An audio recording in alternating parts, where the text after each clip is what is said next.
دوستان امروز اومدیم یکی از چند تا البته از مزایای خوب کبوتر رنگی، یعنی کبوتر خوب نگه داشتن. حالا این کبوترهای ما که جوجه بس اینا جداست. اولی اینه که آقا شما وقتی کبوتر خوب رنگی، حالا هر کبوتر مقبول نگه میداری، تا اسمت میاد هر جا میگن فلانی عجب کفترهایی داره، کفتراش همه رنگن، همه مقبولن، همه قشنگن.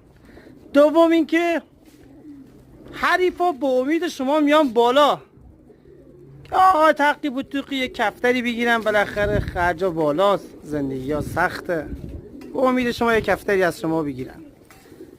از همه مهمتر اینه که زمانی که یکی از شما یک کبوتری میگیره یا برفرض یا کسی میخواد یک کبوتری رو بفروشه، به اسم رسم شما اون کبوتر رو میفروشه.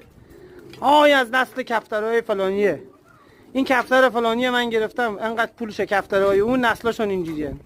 پس هی نگید که رنگ به درد میخوره، رنگ کفتر مایه ننگ. نه داداش، شما وقتی رنگی نگهداری یه اسم رسم خاصی برات میاد، همه جا اسمت هست.